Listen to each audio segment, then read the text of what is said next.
Hello, everyone. My name is Dr. Bilal Dakroub. I'm a current PGY1 Pharmacy Resident at the West Palm Beach VA Medical Center, located in sunny West Palm Beach, Florida. Hi, and I'm Dr. Angelina Raimonde. I'm currently a PGY1 resident at Rush University Medical Center in Chicago, Illinois. And today we're going to talk to you more about how to prepare for mid-year and our experiences with PGY1 so far. Hi guys, Dr. Jessica here with Dream Secured Mentoring Network. I'm really excited to be bringing you guys this as needed post for our network. We're going to be talking today about mid-year, how to prepare for mid-year, what mid-year is, and we're going to be talking to two PGY1 Pharmacy Residents, Dr. Bilal Dakroub, who is currently a PGY1 resident at the West Palm Beach VA Medical Center located in West Palm Beach, Florida. And we'll also be talking to Dr. Angelina Raimonde, who is a PGY1 Pharmacy Resident at Rush University Medical Center in Chicago, Illinois. So good morning, guys. How are you? Doing well. How about you? Good morning. Good morning, Bilal. So let's get into it. Hopefully we'll be able to answer some questions that current pharmacy students or PGY1 pharmacy residents, such as you guys may have in regards to the 2020 mid-year meeting this year. So I guess we can start off with what is mid-year? Either one of you. Paul, do you want to take it away? Sure. So mid-year this year is going to look a little bit different than what Dr. Raimonde and I had to go through, but essentially mid-year is one place where all programs across the country for PGY1 residents, residencies, PGY2 residencies, also fellowships come together, and it's a spot for P4s and PGY1 residents to kind of, talk to all these programs and see what their plans could be for next year. Aside from the residency showcases that are available, there's plenty of CE, plenty of continuing education opportunities, especially within like the clinical setting as well. A lot of professional development for pharmacists, residents alike. This year, like we mentioned, it's virtual, so a lot of it is going to be through the screen. I believe Angelina and I's experience will be a lot different than what yours might be, but I think mid-year is an excellent place for, kind of seeing what do you want to do next year and talking to all these people across the country without actually having to leave, your screen per se. Yeah, perfect. That's a great breakdown of what mid-year is. It's one of the largest conferences that pharmacists go to in the nation. And like Dr. Dakroub was saying, it can be a rat race when you're going in person, because it's huge, okay? You guys may have remembered people telling you, map out where you're gonna go, because once people come into the showcase, the residency showcase, it's bananas. And that was my experience too. So yeah, this year it's virtual, so you don't have to fight through all of the residents or students coming into the showcase. But because it's virtual, this is something that's very new based on, of course, the circumstances. So how are your programs preparing to present during the showcase for residencies? And what will that look like on the other end for students and residents? Angelina? So we built this virtual website where it kind of looks like the lobby of the hospital, so you can get a feel like you're actually there. And there's a bunch of different options that you could select from, different rooms that you could go in with the PGY2s, the PGY1s, or the director and the coordinators. So we're trying to make it look as much as we can like a regular mid-year. But you still will get that one-on-one time with anyone that you want to talk to.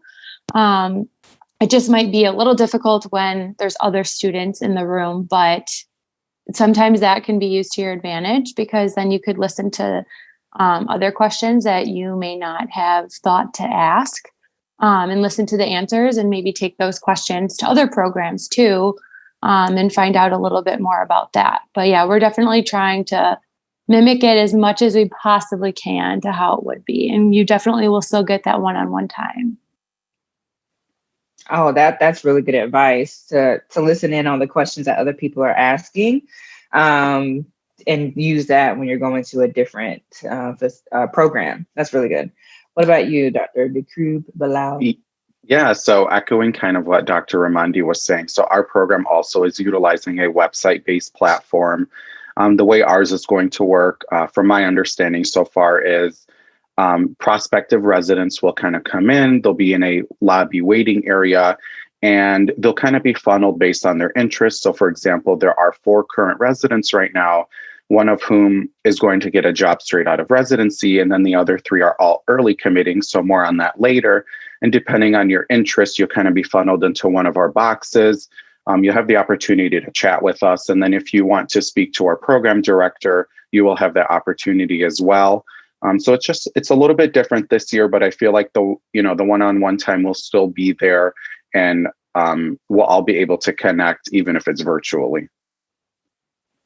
Okay, that's really good to know. I was wondering how students or residents would be able to choose who they would speak to, because I know that's usually a big question when you're going to midyear. Who do I talk to? Like, do I talk to the residents? Do I talk to the residency director? Do I talk to the random person that's standing by the poster? Who do I talk to? So if you guys could give advice on how to choose who to ask questions to first, what would that be? I think the way that I knocked it out last year was to go directly to the director if they were available and there wasn't like a huge line.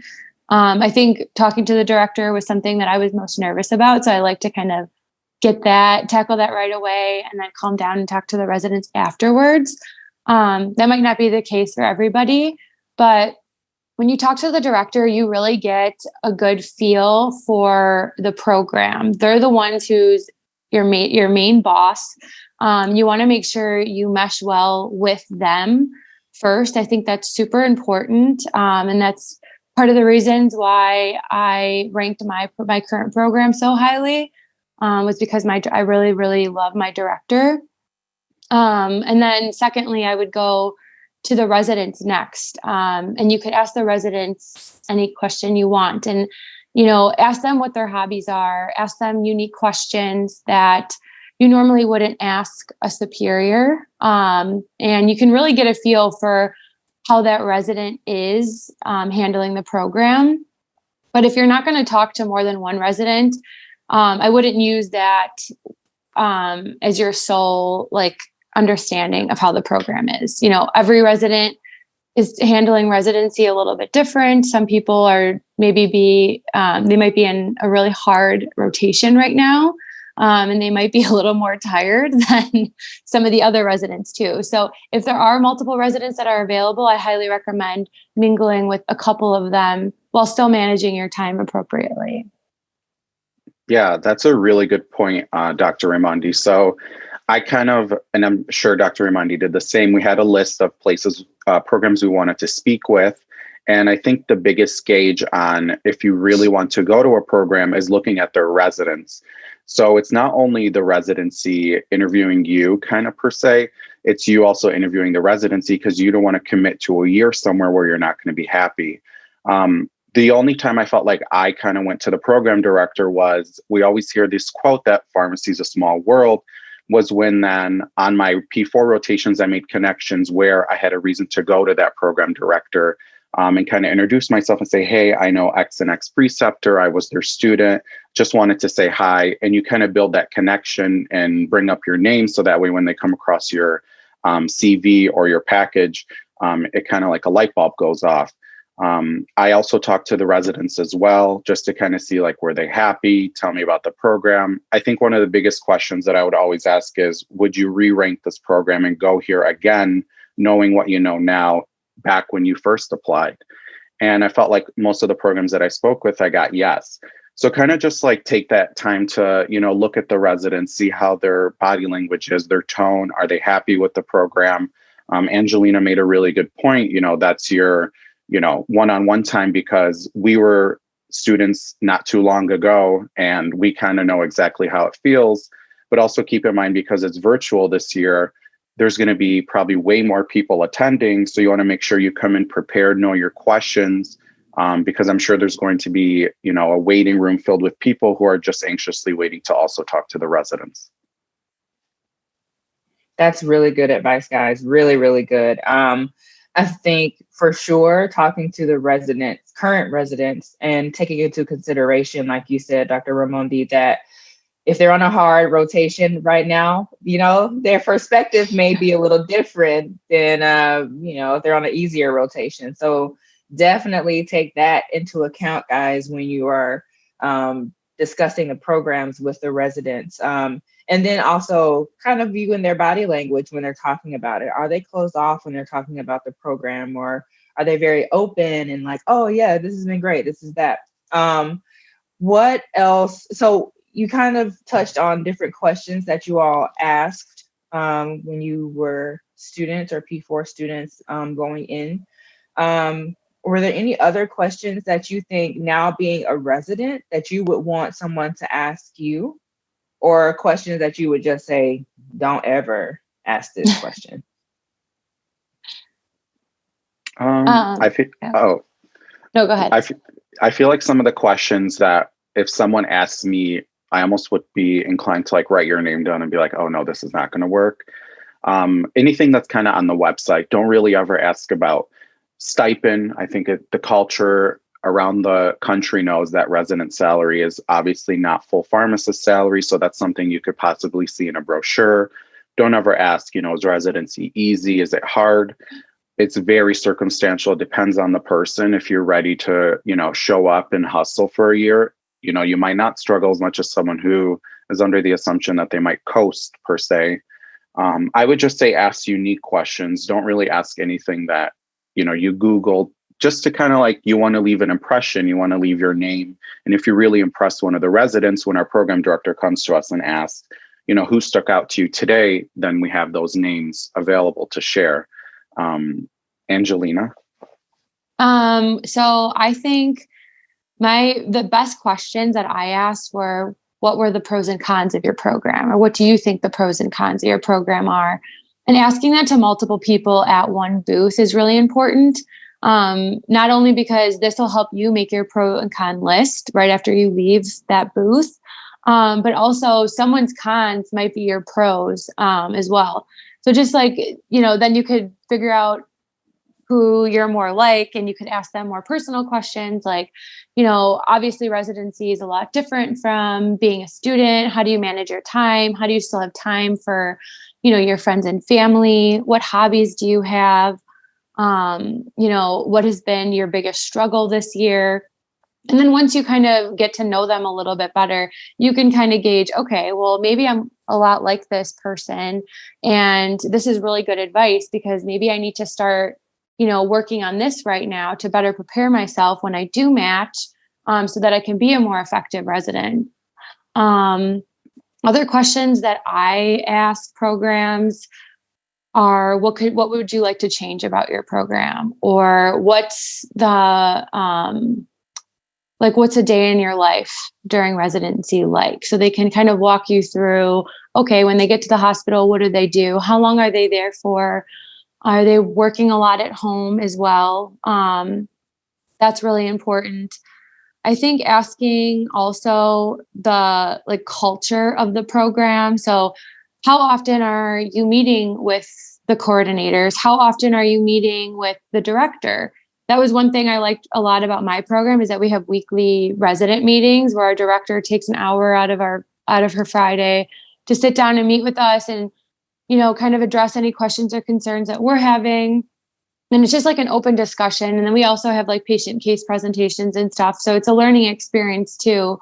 But I think having that one-on-one time with my residents and with my coordinators and with my director was really important for me. That might not be important to everybody, but that's what helps me thrive as well. So I think you need to do a lot of self-reflecting on what makes you be your most successful self, and kind of think of questions maybe backwards and be like, okay, well, I really work well in like a fast and loud environment. So maybe that'll make you think about asking a question about what their office space is like and how many residents are in an office. Are there multiple offices? So I think if you maybe think about it in that way too, that might help you think of better questions so that you can set yourself up for success as well. Yeah, that's a really good point. I remember asking some programs, what's your work-life balance like? Because yes, you are sacrificing that year, but also you want to make sure you're not going bananas as well.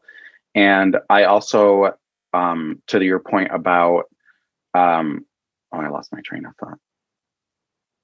Oh, the culture. So the culture is really important. So is your program a culture where you're viewed as cheap labor, or are you in a program where the culture is viewed as you're taking a salary cut to be a learner? So you have to make sure you're kind of feeding out that vibe whenever you are talking to programs, because that's really important as well. Really, that was a really really good great point. Very great point. So you guys are just spilling all the gems for everyone to understand what to do. So I'm really excited. Let's go back. And when you mentioned talking to the residency director as being, a very anxiety provoking experience, you did it and the world didn't end. So clearly it's okay to do, right? Yeah. So what would you guys tell students or residents when they're going to speak to directors or preceptors or residents?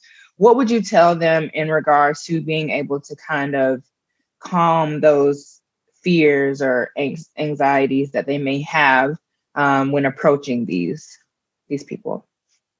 I think my best piece of advice, and Dr. Dakroub already kind of alluded to this, but going into midyear thinking that this is your time to interview the program. The programs are going to see tens of thousands of different students. It's going to be really hard to remember every single person that they're talking to. So I think if you go in with that mindset, that's what helped me, is just like, okay, this is my time to ask all the questions. This is my time to be in charge, and really get a feel for the director, especially if it's a program that you think you're really, really going to like and you think you have a chance at interviewing with. You're obviously going to have an interview with the director too. So you want to make sure, yes, you're being professional. Yes, you're leaving a great impression on the director, but you also want to gauge how important the residency is to them and how they view their residents and how much they care for them and what they will do for them. You want a director that will go above and beyond for you, because that's your immediate boss. You want them to be your advocate. So I think just kind of thinking about that before going up to them and talking to them helped me calm my nerves. And once you start talking to more and more of them, you're going to be like, oh, they're just a person just like me. It's totally fine. So a lot of the times it's all in your head, but you'll eventually get over it. Yes, it's definitely in your head. They're all people just like you, I promise. Mm-hmm. Well, did you have anything? Sure. I would say, especially on the day of midyear, maybe talk to your programs that aren't at the top of your list first. So that way you get the nerves out of the way and you kind of get your groove going. So that way, when you get to your programs that you would think that are at your top choice, you're ready to go. Go in with like maybe one or two solid questions and kind of express your interest. And at the end be like, would you mind, showing me or giving me the name of the individual who's an X, interest now, or applying to X PGY2 now, or early commit, what have you. My program director is my quote unquote bodyguard. She's our biggest advocate. She always says, nope, the residents aren't doing this. Nope, that's not why they're here. So you have to make sure you're picking someone who is there for you and not kind of, half. So keep that in mind when you're talking to that director, because they're really going to be like, quote unquote, your work mom for an entire year. So that's something important to keep in mind. For sure. I think too, one thing to keep in mind is that residency directors are people as well who have their own anxieties. They have their own, they might not be as outgoing as you would expect them to be as directors. So if you notice that, you're not getting a very warm welcome from the director, it may not be the program, it might just be their personality. They might be a little shy, or they may, maybe more reserved.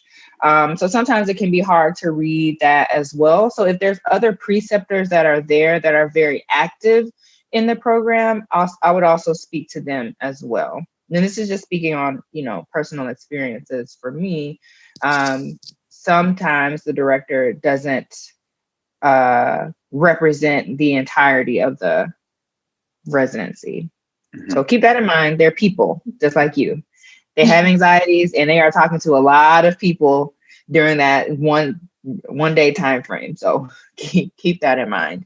Really great information, guys. I guess my next question would be, a lot of students ask, do I need to give them my CV?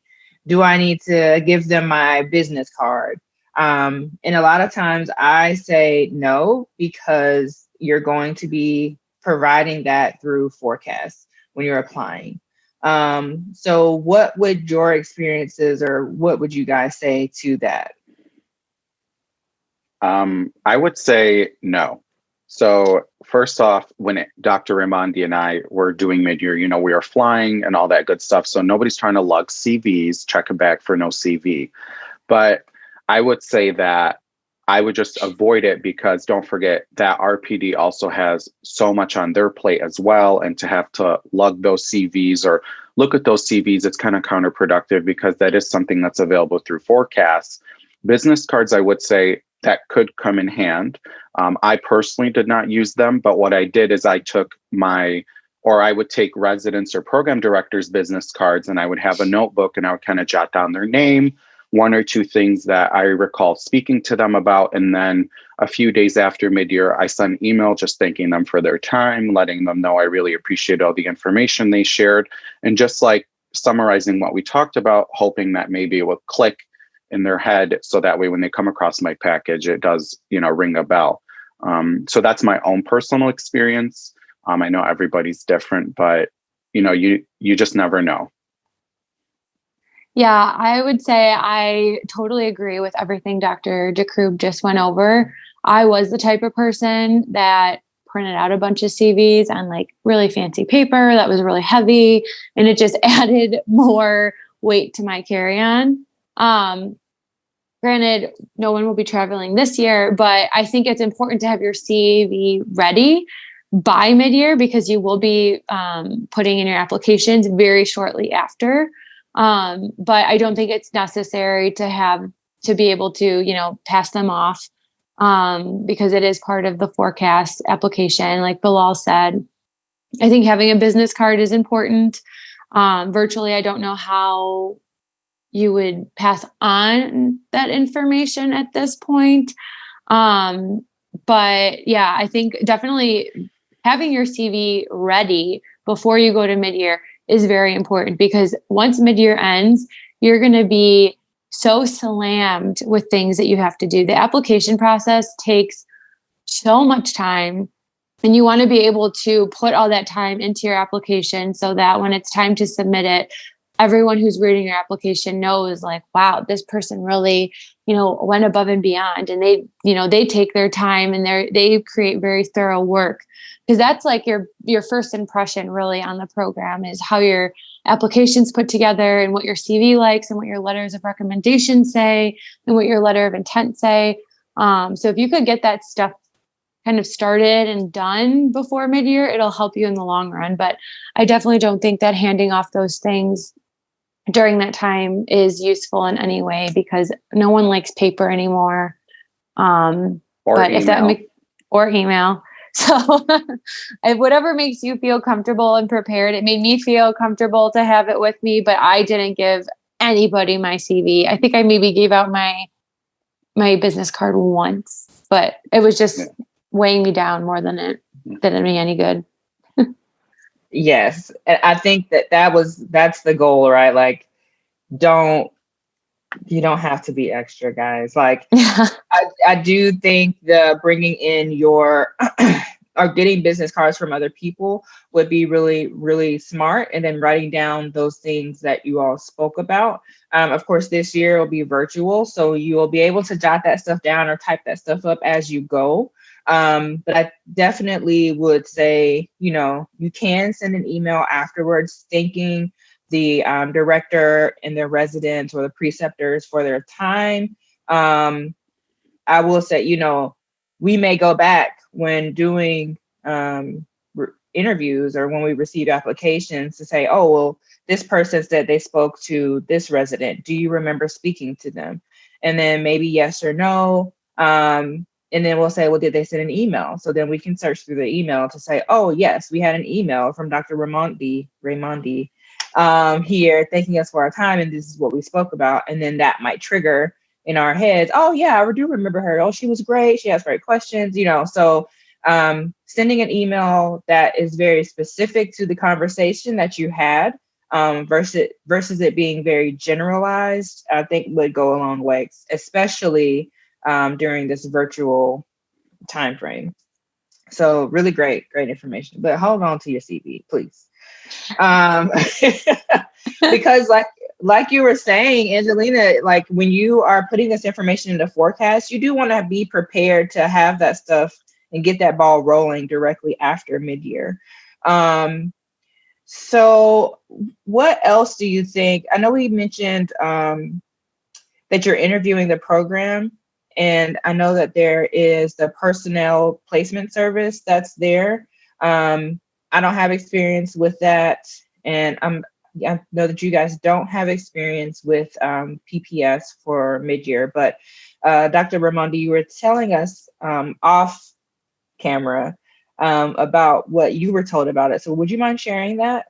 Yeah, absolutely. Yes. Okay. So I was really interested in PPSing this year because I want to go on and do a PGY2. So I was picking my brain or my co-residents' brains about the PPS process and what I should expect.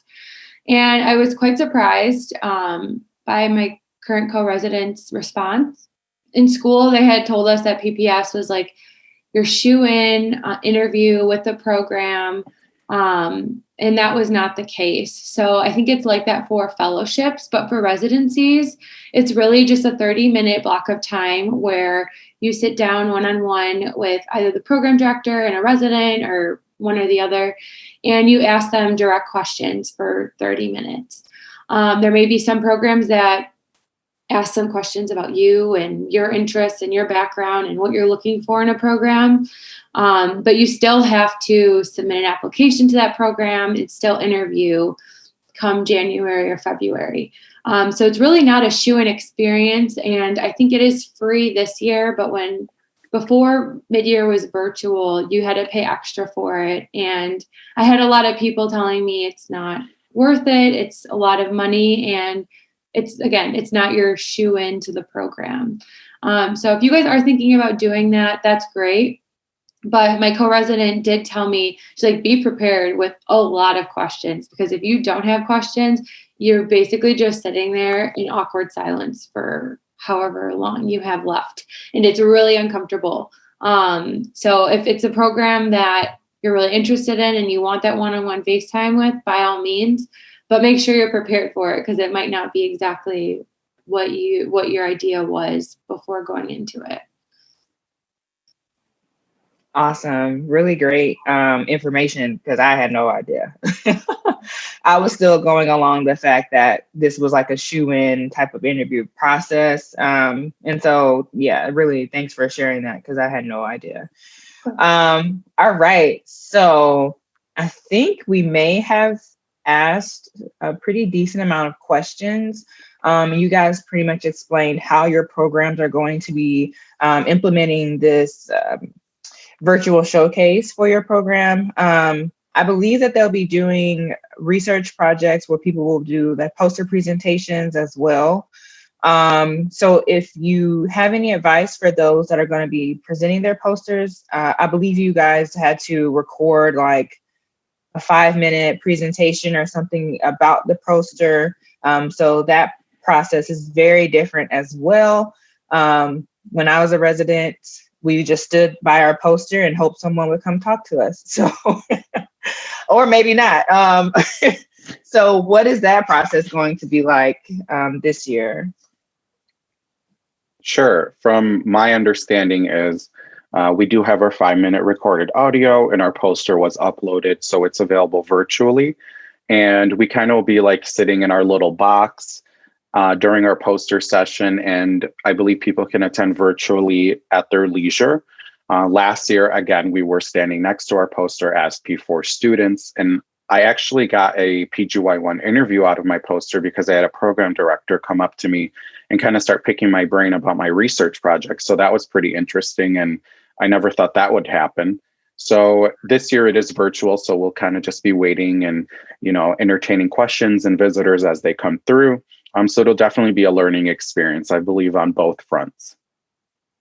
And I think that's something that everyone should take away too from this new platform, is that everyone is doing it virtual for the first time, not just you guys. The programs too are kind of scrambling to figure out what's the best way to do something completely different from what we're used to. So obviously, like, you need to be patient. It's important for us to be patient with you as much as it is for you guys to be patient with all of us as well. And use that to kind of relax you too. Like, this is new to everyone. We all don't have experience in this arena. So really, really good information for sure. I want to wrap up on the mid-year talk and go into PGY1 to whatever you're going to do afterwards. But I do want to leave everyone with the thought that make sure you are prepared in regards to technology. You don't want to be somewhere where you do not either have a good Wi-Fi signal or service or telephone service, so that you're cutting in and out, because we are using technology and technology can be glitchy. So make sure you are prepared in a good location, have headphones in, if possible, make sure everything is up and ready, plugged into whatever charging port you need it to be plugged into, because it sounds like you're going to be there for a while. And just really enjoy the opportunity to learn from other residents, other programs, and to really see what's out there from the comfort of your home. Because I think that will definitely help to decrease a lot of your fears. So don't, you guys are really getting by with a good experience this year to be able to do it from your home. Please dress accordingly, at least from the top up, so that, you do look professional. Don't wear your PJs. I'm just giving you as much advice as I can, but be professionally dressed, at least from the waist up. I think it's going to be good. It's going to be a good experience for everyone. So I'm excited to see how this goes for you guys, as well as students, PGY1 residents, our residents at our program. But let's move into, what do I do with my life after first year? Maybe we'll have a discussion later about interviewing. Oh, yes. We'll have a discussion later about how to prepare for forecasts, applying to pharmacy residency programs, and the interview process, which will most likely be different as well this year. But I wanted to kind of get into figuring out life after first year residency. So you guys are halfway through almost. yes. And most programs, if you want to do a second year residency, you can do something called early commit if they have a second year position available. And so I believe both of you have early committed to do a second year residency. And you're in the process, either you've already interviewed or you're in the process of being interviewed. But I do want to kind of go back and see, like, how did you decide that this is what you wanted to do? Because I know you're tired. So how did you decide that you wanted to do a PGY2? You want me to go? Okay.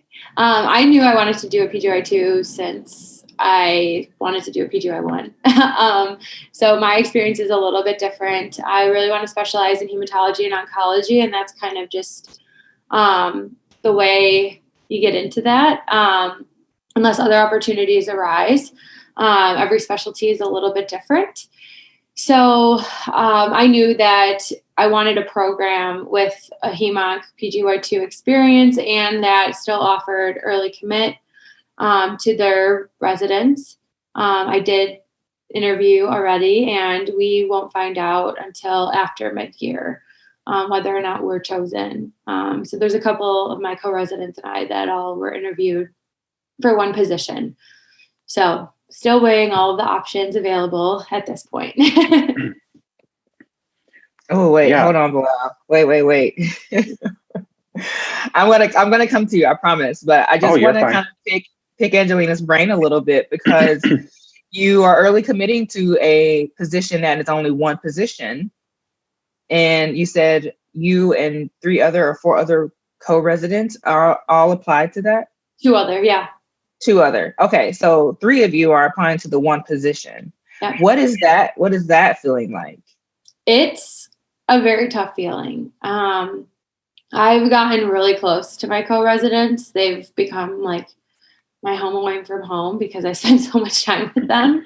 So it's been really challenging because I went into PGY1 knowing exactly what I was going to do and that this was my plan from the beginning.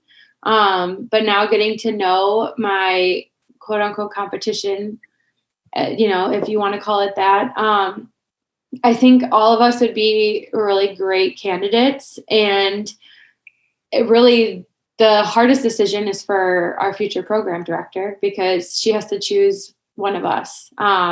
So it's harder on her than it is for us. There's plenty of other opportunities. There's other programs that have hematology, oncology, specialized residency programs. There's also other work opportunities that we could, have the opportunity to still practice in oncology and have too. So there is more options at this point in time. But yeah, it's definitely been hard because, you're stressed and you're worried about your future. But when you care so much about these other 2 people, it also is very conflicting because as much as you want this for you, you also don't want to see them upset. So it's been challenging. Yeah, I can imagine how difficult that might be for you, especially when you do build those bonds with your co-residents and you want the best for everyone, but you also want that position, Right. I mean, just be honest, that you want the position. So how are you preparing for that just in case? Because if they're not telling you until after mid-year, whether or not you receive the position. So do you go to other programs during mid-year? Like, how are you kind of making sure that you're not putting all of your eggs in one basket? Right. That's a great question. So actually, I'm definitely going to be talking to other programs at mid-year. The majority of other programs actually in Illinois have already early committed their residents, so there's no other positions. So I'm really going to use mid-year to figure out what I'm going to do. And I think I am going to look at job opportunities through PPS as well. That's another way to utilize PPS is to look for jobs. And I'm going to see, once I talk to other programs in different states, what my options are. I need to kind of do some self-reflecting after and figure out all the options that are available to me, which I'm finding out more and more every day. There's a lot out there with just having a PGY1 experience. So I'm trying to stay positive and really just hope for the best and hope that I can still carry out my passion. Oh, yeah. I say this on this end, but everything that's supposed to work out for you is going to work out for you. So no worries, honey, none. Okay. Bilal, what about you? So kind of what Dr. Raimonde was saying. So when I was in pharmacy school, I do have a strong interest in academia. I also do love hematology oncology. So for me, when I got to my P4 rotations, I also fell in love during my hemonc rotation with pain management, also palliative care. So when I did match at my current PGY1 program, I did express that interest. So when I got to that rotation, which I'm currently coming off of, I fell in love with it. I love pain clinic. I love being in the palliative care clinic. It's just such a different environment, such a different pace. And for me, I knew that, well, I'm in a PGY1 phase right now. And if I do leave this residency phase, there really is no going back.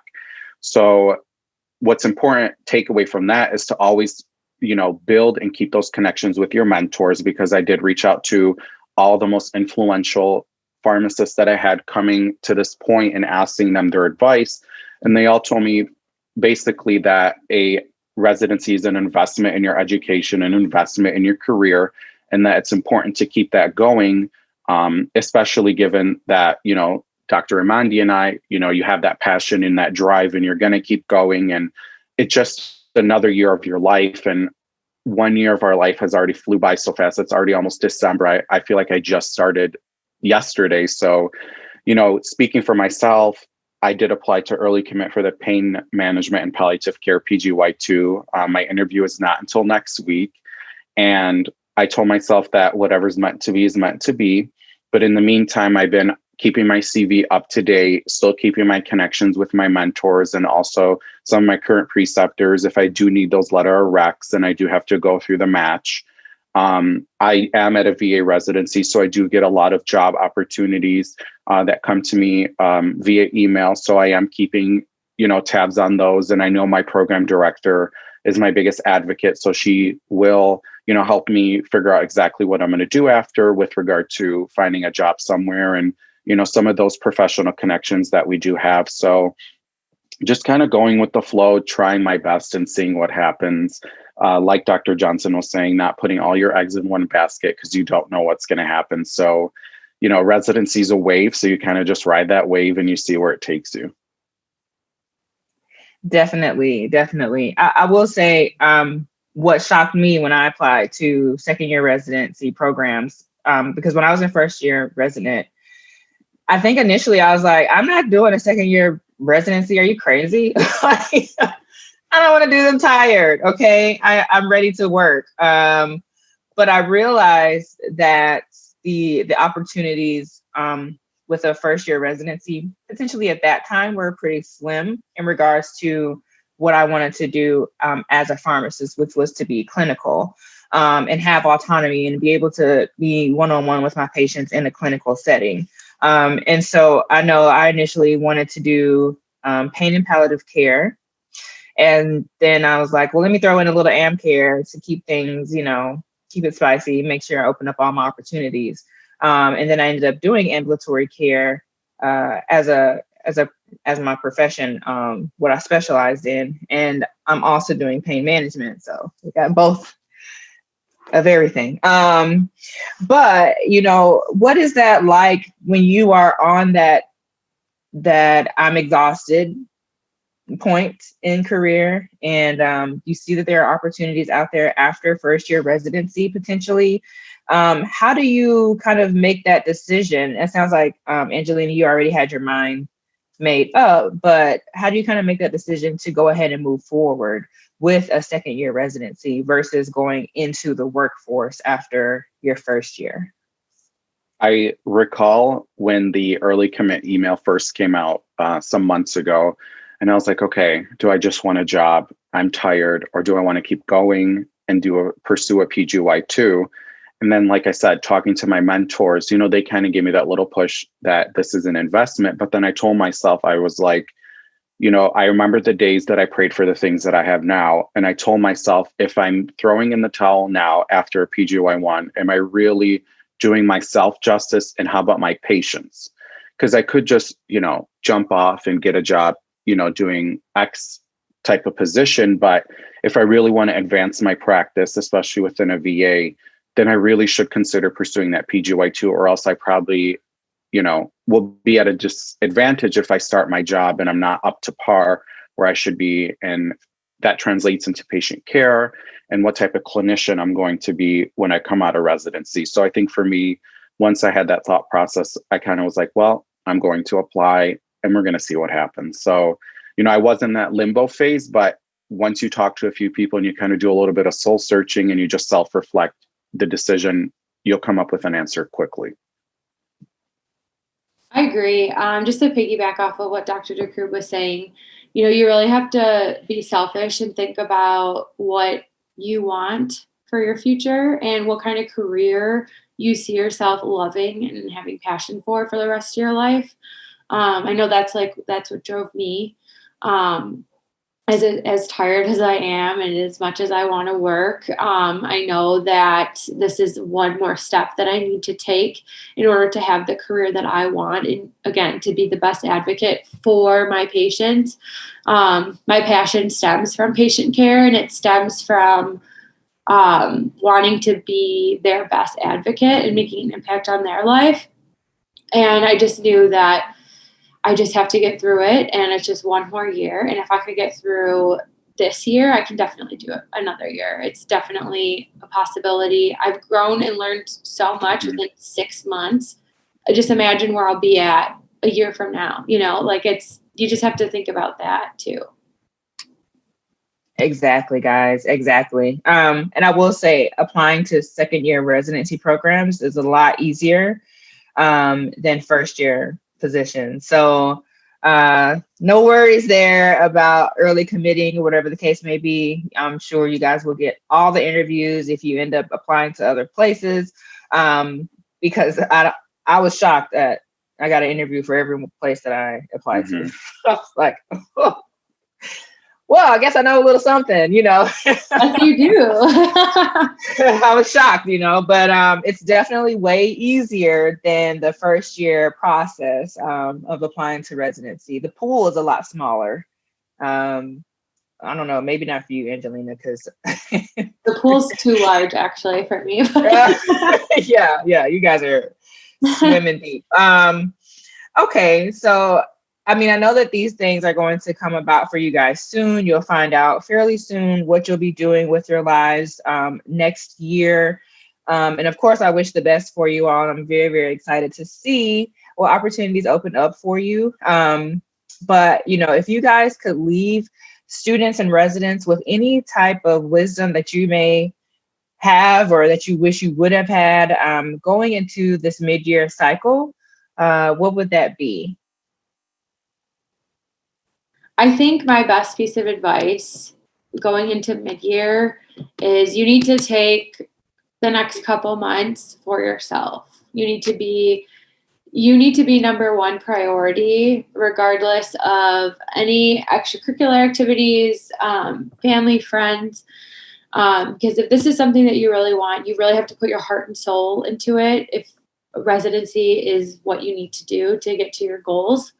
It was really hard for me to do, but I definitely don't regret it. I needed that time to miss out on things with family and friends, to really spend time working on my applications, preparing for interviews, and I also needed rest. So when interviews come, it's the most exhausting time, even more so than submitting your application, because I was also on rotation, and I'm sure many of you guys will. And you still have to balance your rotational duties on top of preparing for interviews with a bunch of different programs. And you still have to study each program and make sure that you're able to talk about things and ask certain questions. And it's really easy to kind of forget about yourself and things that you need to do to keep your mind sane and healthy. So that's why I think really committing to yourself the next couple of months while you go through this journey is really, really important. You need to know when enough is enough. You need to just sit on the couch and relax for a night and not focus all your energy on preparing for interviews or anything else or rotational duties. It's a really important skill to have going into residency too, that'll help prepare you, because it's so easy to get caught up with work and to forget about everything else in your life. So you need to find that balance now. That's the best piece of advice I can give. Yes, Dr. Raimonde, that's excellent advice. I think investing in yourself, personally and emotionally is very important.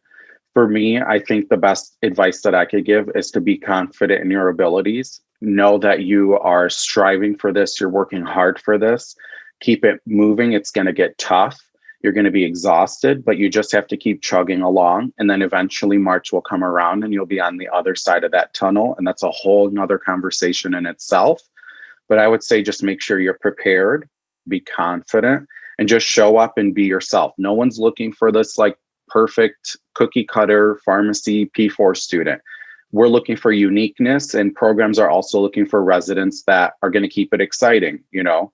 So just be yourself and go roll with the punches, because it's an exciting time and you're going to look back on it and you'll never have this type of opportunity after this. And when you start residency, you know, fingers crossed, it's a whole different ball game and you're held to a higher standard, and you're no longer this little P4. So just enjoy it while you have it and take it for what it is. Awesome. Very, very great advice, guys. I really think this will be very helpful for any student that's watching or first year resident watching and trying to figure out the process of applying to programs, getting through mid-year, especially this year. So I am so, so grateful for you guys taking the time out of your weekend to talk with us with Dream Secured Mentoring. Guys, if you guys have questions about how to prepare for residency or interviews, or if you want to have a breakdown or a mock interview, please email me. We can set that up for you. Email is secured.dream@gmail.com. Of course, you can send us a message on our Instagram page at Dream Secured Mentoring, or message me on my page at Dr. Danielle J on Instagram. We would love to help you guys prepare as much as possible for this process that you're going through. Again, Dr. Raimonde, Dr. Dakroub, thank you guys. I do want you to shout out your schools because you would not be pharmacists without them. So Dr. Dakroub, you're not muted, so you go. Oh, shout out to Rosalind Franklin University of Medicine and Science in North Chicago, Illinois. That's where Angelina and I both went for pharmacy school. Awesome. And that's who made us who we are today. Yes. And as new of a school as Rosalind is, if I were to go back in time and pick any other pharmacy school, it would still be Rosalind to this day. I would agree. I could. Mm-hmm. It's an amazing experience, and everybody takes you to heart. And that's why we have gotten as far as we have gotten today. Love Rosalind. Awesome. Yay, RFU. And I work with plenty of RFU students. So I work with Bilal too. He's awesome. Okay. And Julian, I think you're awesome too. But yes, so awesome pharmacists that are being produced from RFU. I guess I'll plug my school, South University School of Pharmacy, now located mainly in Savannah, Georgia. But we're producing greatness. So hopefully you guys gained a lot of information from this. Again, please feel free to reach out. Do you guys want to provide your email address or any way that students can reach out to you if they have questions or concerns?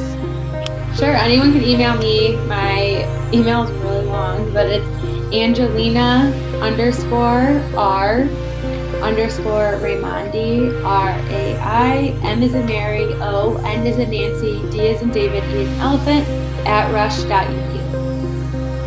And mine is a little bit more easier. It's my first name, Bilal, Dakroub @VA, V as in Victor, A as in Apple, .gov, G-O-V. Perfect. Awesome, guys. Well, thank you again so much. And we'll wrap this as needed informational session with Dream Secured Mentoring. Good luck, you guys that are applying to residency, and hopefully we'll see you guys soon. All right. Bye. Thank you. Bye, thank you.